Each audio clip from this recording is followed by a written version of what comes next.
So we've got a Jedi Council here with Roger Stone and Jerry Corsi. And Jerry, you broke the story at InfoWars.com earlier today. FBI has launched 3 investigations into Clinton's second special counsel to investigate Clinton crimes. Talk about this right now. So we've got 3 different investigations going on to the Clintons, and that is the Clinton Foundation money laundering, the Uranium One scandal, and the secret server. How are these investigations developing right now, Dr. Corsi? Well, and again, I think they're extremely important, and President Trump appears to be proceeding very methodically, very determined fashion to really get solid investigations underway that will result in indictments. I mean, the first one in Little Rock, Arkansas, and New York, the FBI has begun a serious pay-to-play investigation into the Clintons on the Clinton Foundation, also looking at inurement, the use of the Clinton Foundation proceeds for personal gain. That could easily already have resulted in a grand jury because people are being called to testify, and I think you're going to find serious issues and indictments coming out of that. Secondly, we know through a letter that was authored by House Judiciary Chairman Bob Goodlatte that Attorney General Sessions has assigned to several Department of Justice prosecutors to make recommendations on reopening this DOJ investigation into the Uranium One scandal, particularly into accusations that the Department of Justice held from CFIUS, the Treasury Committee that approved the sale of Uranium One to the Russian Atomic Energy Agency, withheld information that there was a bribery investigation from Russian agents in the United States ongoing when this was approved, when the CFIUS, Hillary Clinton, a member of CFIUS, approved the idea to sell Uranium One to Rosatom. And by that process, the Russians gained 20% of the U.S. uranium. That's another investigation going. The third investigation looks to be opened up in the Freedom of Information Act that Judicial Watch got. We now know that Huma Abedin had transferred something like 2,800 State Department work-related emails onto the laptop of her husband, Anthony Weiner, and some included classified passport information, which is password information, basically, that President Trump has charged were at risk of putting this information in the hands of foreign agents. And then finally, we've got the Department of Justice Inspector General Michael Horowitz, who's confirmed to Senator Grassley that his office is investigating emails written between former FBI counterintelligence head Peter Strzok and the prosecutor Lisa Page, in which Strzok said we need an insurance policy. Strzok also is the one who recommended that Comey change the language in his draft about Hillary's email service from grossly negligent to extremely careless.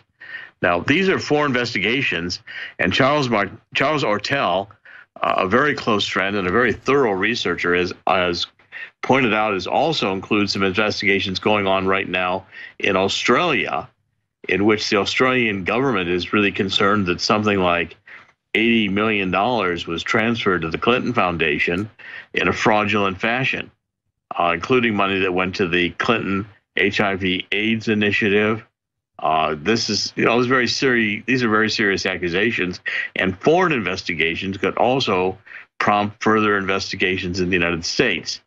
Now, the reason I wrote the article is most people aren't aware of how much serious investigation is going on, and we've already had one indictment come down last Friday in the Uranium One investigation, which we did not know was coming down, and that was developed by the local FBI and regional FBI, not the FBI in Washington.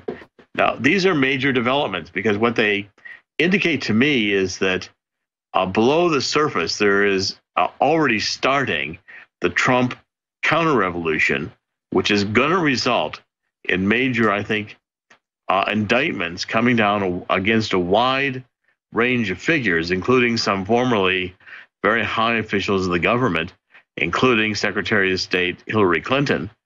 And from what we're learning even today about the Senate, the House Intelligence Committee, Nunes's committee, and the release of this 4-page memo, which looks like it puts the Fusion GPS dossier at the heart of getting the electronic surveillance approval from the FISA court.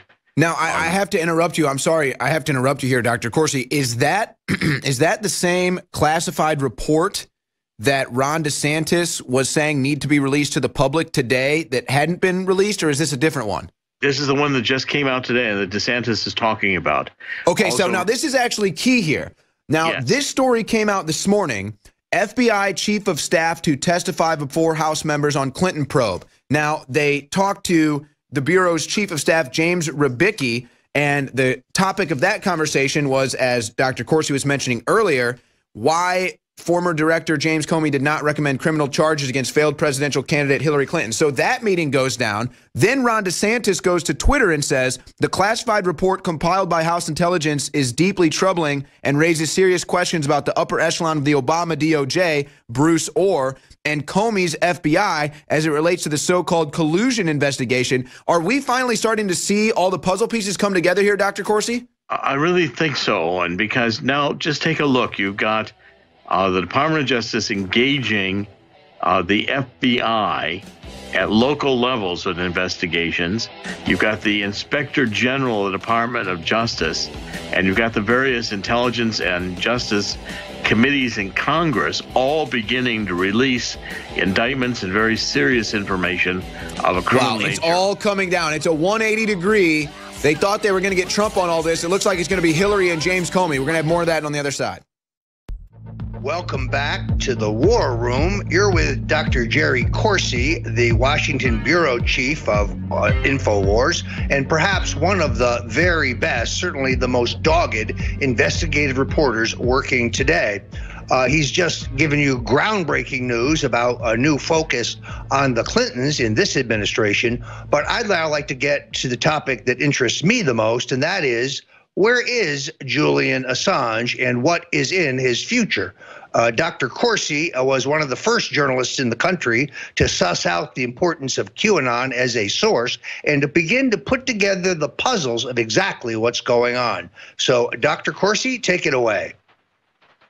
Well, Roger, on December 25th on Christmas, QAnon posted this very cryptic, I guess basically 4, 5, 6 lines that said essentially that Assange was going to be able to get out of, was going to be extradited from London on January 5th and 6th.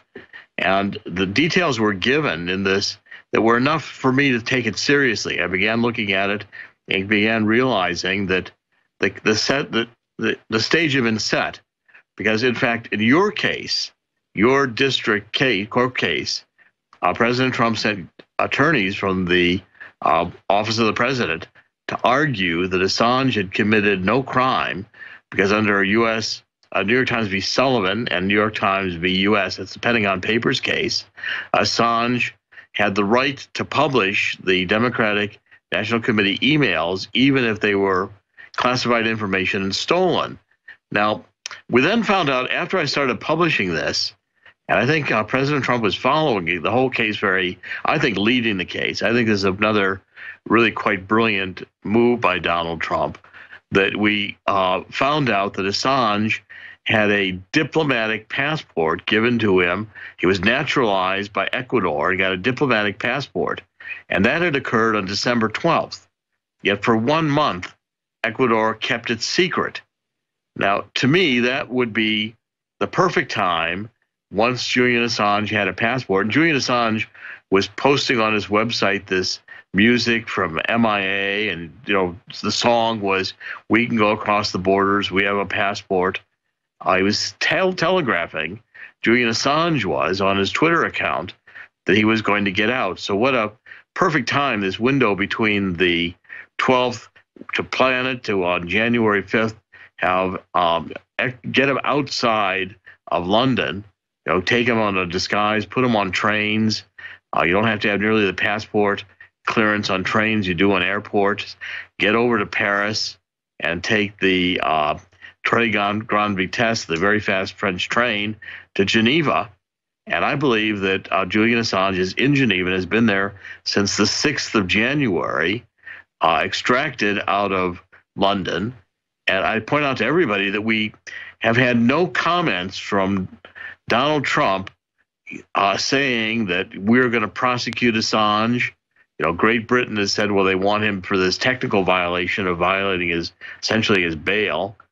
But, you know, the Swedish government has dropped the rape charges against Assange. And if Trump really was going to arrest Assange, he could easily have been making statements today saying Assange had committed crimes and we're going to have an indictment of Assange and arrest him as soon as we could. Trump has not done that. All the signs indicate to me that QAnon was right, and that what we're going to see is a meeting between Julian Assange and President Trump on the 23rd of January, when Donald Trump announced he's going to Davos, Switzerland, which again gives an opportunity. Has never done that. Donald Trump has, I don't think, ever been to Davos, Switzerland. This is an opportunity if Assange is there to meet with him and perhaps bring him back to the United States, which would be a great coup. And I believe that Assange has the information which would be the final death blow for Hillary Clinton and this entire Russian collusion narrative. And I think the deep state would be dealt a severe blow, and President Obama for violating all the FISA court rules and using this fusion GPS to essentially conduct electronic surveillance on the campaign of a GOP candidate for president, which would be unprecedented in U.S. history. That was a terrific summary. I think the key thing for people to understand here is that you can't be in court on behalf of Donald Trump arguing that Assange has not violated the law in the publication of classified information, even if it was purloined, yet have your CIA director and your attorney general arguing that Julian Assange violated the law by publishing this material and he should be prosecuted. From our point of view here at InfoWars, we believe Julian Assange is a journalist. And if you're going to arrest people for the publication of classified information, well, you better line up the New York Times and the Washington Post. Get some shackles for Bob Woodward. They do it every single day. The courts have held, as you pointed out, that these are perfectly legal functions of a free press. So it is time to end the prosecution of Assange. Hillary Clinton wanted to hit him with a drone. The Secretary of State, John Kerry, traveled to London to argue with the British government that they should rescind their recognition of Ecuador for one day so that thugs could storm the embassy and arrest this crusading journalist. God bless you, Julian Assange, wherever you are. Well, and now we know why Hillary Clinton wanted to drone him. As I'm piping in here, guys, because I think we've got some breaking news here that I want to get Dr. Corsi's opinion on. As you bring up Fusion GPS, it's just been released. Glenn Simpson's House testimony has a discrepancy as far as his Senate testimony is concerned, where in his Senate testimony, he admitted to knowing Bill Browder when he was with the Wall Street Journal in 2009. Then in his House testimony, he said he never had heard of Browder or knew who he was until 2013. Now, all of a sudden, Glenn Simpson is on the high wire, and Glenn Simpson might have to explain himself. How about that? Well, I think there's going to be a number of discrepancies in Simpson's testimony. Also, from what was released by Senator Feinstein, he initially didn't know anything. He said he didn't remember anything, didn't know anything.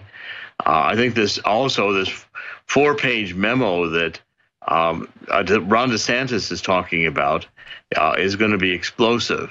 So I think we're about to see the release of massive amounts of information that are going to just simply bury the Russian collusion argument. And I want to go back to what Roger said on Julian Assange. I mean, this was in Roger Stone's case. This whole Russian collusion case that Donald Trump sent the attorneys from the White House to argue that Julian Assange had done nothing wrong. Now, that was an incredibly important signal that was heard around the world. And I think it encouraged the Ecuadorian government, who I believe has been working in conjunction with our government, to find a way to get Assange into the United States. It's just like there's no law against Russian collusion, and there's no law. In fact, the First Amendment protects a journalist who is going to publish classified information that was given to them, even if that information was stolen. That's the Pentagon Papers case. These are very critical landmark decisions. And Julian Assange needs to be recognized as one of the most courageous journalists in the world. And Donald Trump already owes a great debt and has acknowledged it to Julian Assange for the release of the DNC emails and Podesta's emails during the campaign. And again, they were so damaging, not because they were stolen, but because of what Podesta and Hillary Clinton and the others wrote in those emails that they never wanted the American public to see. The Julian Assanges are true heroes, and we need to celebrate them. We need to bring them back to the United States, and I hope President Trump does it. Now, President Trump gives him a position, a watchguard position over some of the agencies of intelligence in the U.S. government. I'd love to see Julian Assange be given assignments to investigate the NSA, to investigate various of the other agencies. And remember, Admiral Rogers, who is leaving the NSA, is one of the real heroes who came over November 17th or 18th after the election in 2016 and told President-elect Trump that he was under court-ordered surveillance from the Obama administration. It was shocking to Donald Trump. The next day, Donald Trump moved the transition team to Bedminster out of the Trump Tower and began tweeting that President Obama was wiretapping him, which was correct. Jerry, let me ask you one more question before we go here. Why was the FBI telling Trump that Russia was trying to blackmail him with information at the same time the FBI was saying that Trump colluded with Russia? How does that make sense? Why did that happen? Well, again, you had contradictory stories coming out of the FBI because this thing has been convoluted and had many different trails to it. But the fundamental basis, and I think President Trump was on this case again, and is absolutely correct, that there has not been